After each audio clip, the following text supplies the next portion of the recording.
What is going on, guys? Drastic Jr. back again with another game. My Father's Long Long Legs, and it's made by the same guy who created the uncle who works for Nintendo. Yeah, same dude. I checked. His Twitter's right here. Click on that. Follow him. He's an awesome guy. Very cool. He is making another game currently. Hopefully, it comes out before Halloween. I believe he's trying to make it by the time Halloween happens. So if that happens, I'll definitely be jumping right on that game as soon as it comes out. But yeah, I got this game recommended to me by the same person who recommended The Lurking Horror. Thank you again, my man. Thank you again. So without further ado, we're going to jump right in, get spooked out, scared out, and we're going to beat this bad boy, get all the endings. If there are any other endings, that would be kind of nice if there were. But yeah, let's do it. My family lived on the southern edge of a certain Midwestern industrial city in an old house, old enough that its basement still had a dirt floor. I was not yet old enough to openly question a parent's behavior, but certainly old enough to recognize its oddness when my father began digging. I retain only a single clear memory of the time before the situation became alarming and my father forsook sunlight forever. Single clear memory. I am sitting at the bottom of the wooden stairs that led down to our basement. Ahead in the dimness stands my father, up to his waist in the hole. Still in his dark blue uniform from the factory, skin fabric blackened by the hot breath of machinery, and father smudged down now by the damp earth, I watch father with the satisfaction of a child who sees in her parent a well of limitless capability.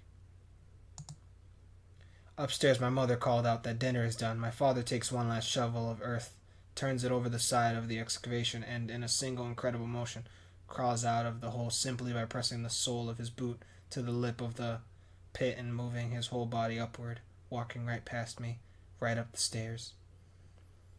Seems like this father of this person seems very, very, very odd and not very concerned with what's going on.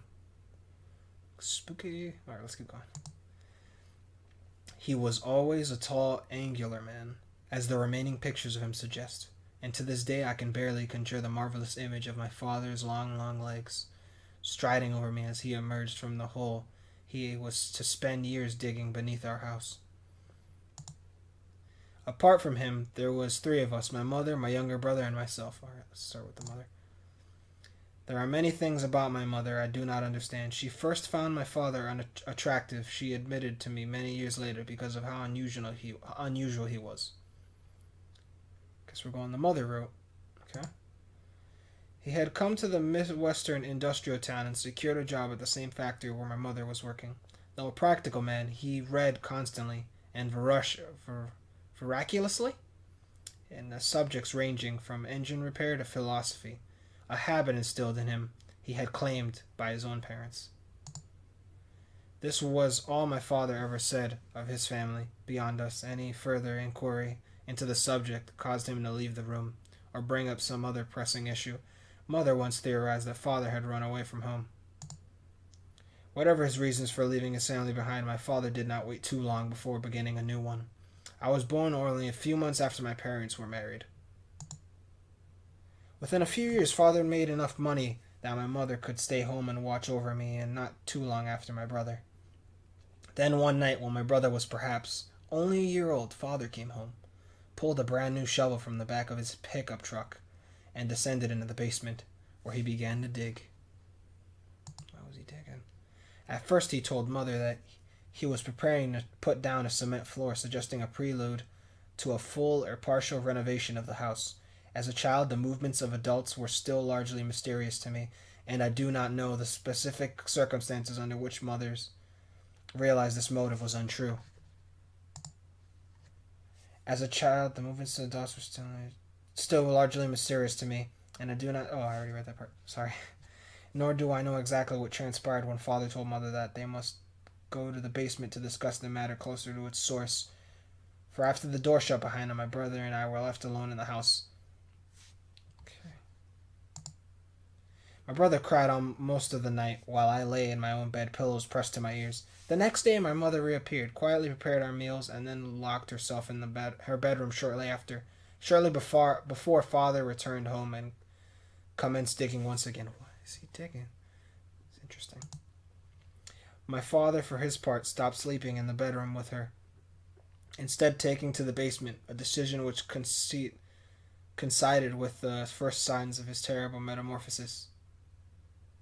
Metamorphosis? What the? The changes were slow but noticeable. Father began to grow paler, and by the time the factory closed and he could spend the whole day in the basement, he was as white as chalk.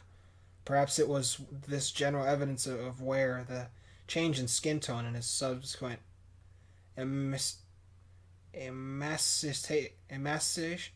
emaciation that made him look taller, as if his height increased in proportion to the depth of his project in the basement.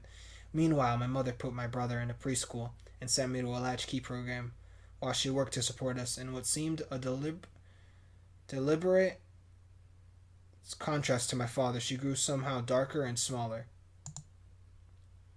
My father dug uninterrupted in the basement for at least a decade, and once I started high school, he did not even leave the basement to join us for dinner. Then my mother left him. Okay, this isn't good.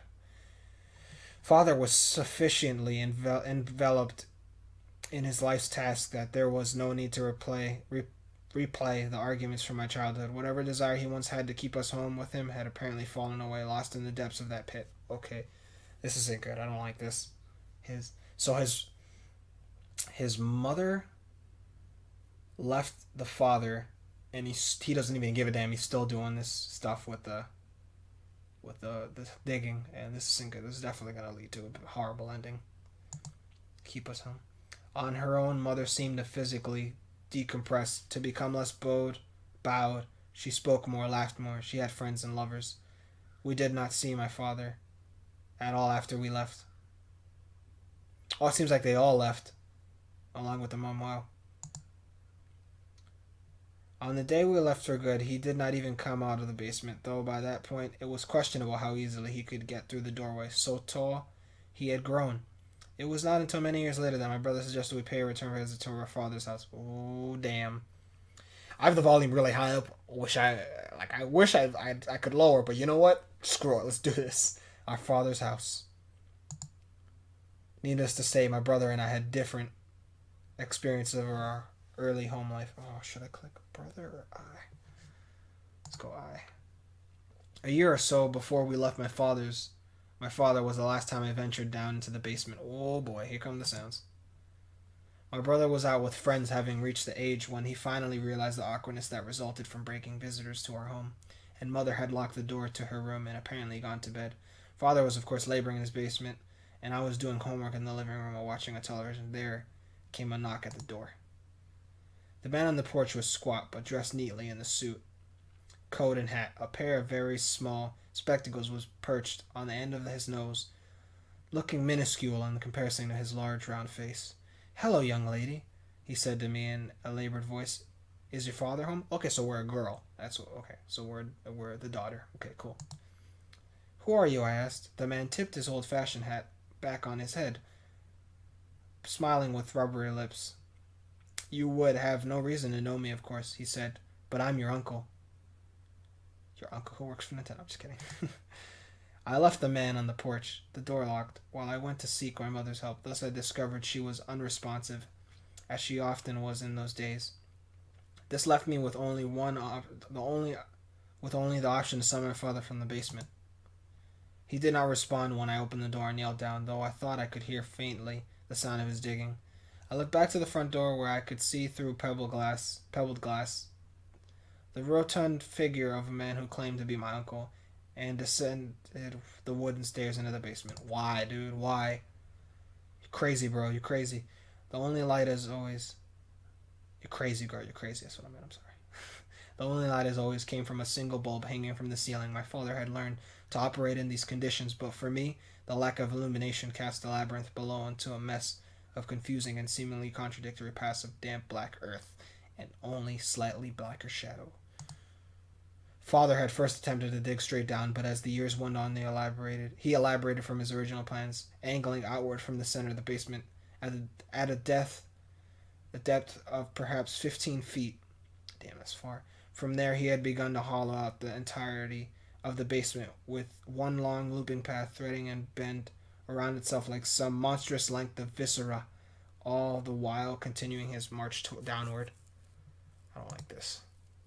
I stood on the bottommost stair that, as I thought of it, still properly belonged to our house.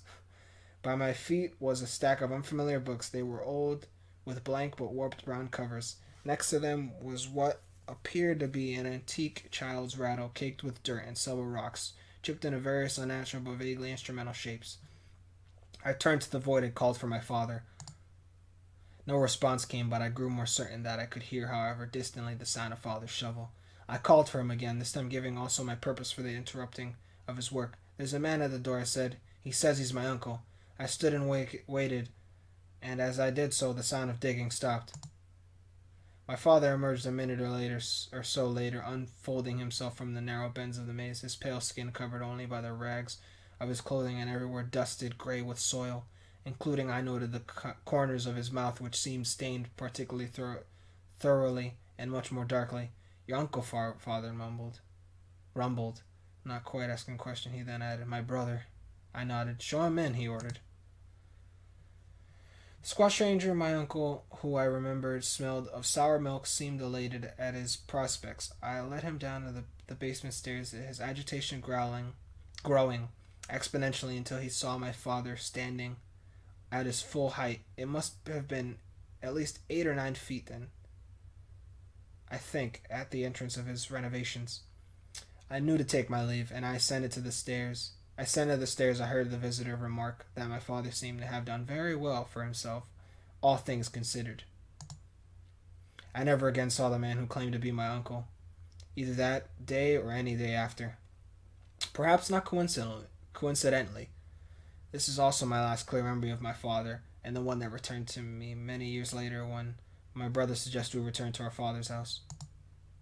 My brother had always been a bit sentimental regarding the matter. Wow, this is pretty lengthy. I'm not gonna lie. My brother was young enough when my father began digging that it seemed to him an indifferent fact of life. It seemed obvious to me that something was wrong with our home.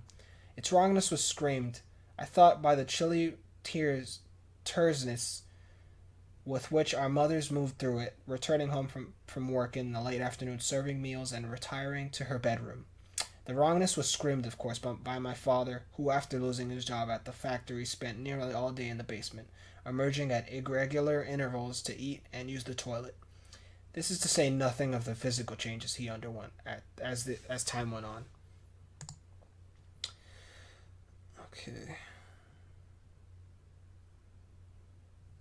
Okay, the wrongness was screamed by my own action, the heavy worry I felt that at any moment the fragile equilibrium of our home would be upset and my brother's friends would witness the terrifying truth of our family situation, a situation I myself could not begin to articulate, but which I felt ashamedly that an outsider would. Excuse me. Of course, my brother, young as he was, saw nothing wrong with inviting his friends to our home and even taking them down to the basement to see what he called, after our father's example, I believe, the renovations. Why? Why would you do that? The friends never asked to return to the basement after my brother took them down there. Some of them quietly designed to never return to our house at all. Much to my relief, though, my brother was often disappointed. I recall only one instance when my brother was perhaps 7, when one of his playmates made a scene. I believe my brother's friends came from a religious family, which may have been a part of the problem, but that may also be something I recognize only due to my own biases. At any rate, though, his cosmology was different from my own. He at least shared some of my anxieties when he attempted to explain to my brother that our father's project in the basement was deeply unnatural. I emerged from the living room because down the hall I could hear crying. I knew that my brother had a friend over, and so was prepared for the worst. The 2 boys that stood outside the door to the basement, which still stood open, my brother looked up as I approached, at a loss as to how to comfort his weeping companion. "You're going to hell," our visitor informed me after I managed to get him to look at me. "Wow. That's where he's digging to down there," the child said, looking from me to my brother. "He's digging to hell, and you're all going with him." That's dark, dude. That's super dark. My brother did not invite as many classmates over after that day, and I don't believe he ever invited any of them down to see the renovations ever again. Are we really going to hell? He asked me one night, lying beside me in bed after a nightmare sent him to my room. I told him I did not know.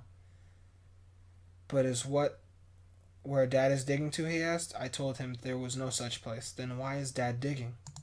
Why is he digging? Pretty curious of that. In the early days, when I sat on the stairs and watched him work, my father had given me dozens of flippant reasons for his project, seeking dinosaur bones. All of these excuses had lost currency by this point, of course, when asking what he was doing, as my brother told me. His religious visitor had inquired. My father had other things to say. All right, well, I'm going to end it here because this is actually way longer. I don't know if there's different endings. We're going to find out in the next video. Hopefully we end up getting one because this is pretty long where it takes you. It's very different from the uncle who works for Nintendo because it doesn't really let you choose a path. It seems like you just keep going and there's tons of different paths. So I'm assuming there's going to be loads of different endings. So we're probably going to be playing this game for quite some time. So that's good though. Gives us another game like this to work with. And yeah, so leave some feedback if you guys are enjoying this video. And yeah, it's always appreciated. Hope you guys enjoyed. As I said before, as I always say. And subscribe to John the DM or become drastic today. And as always, I'll see you guys in the next one.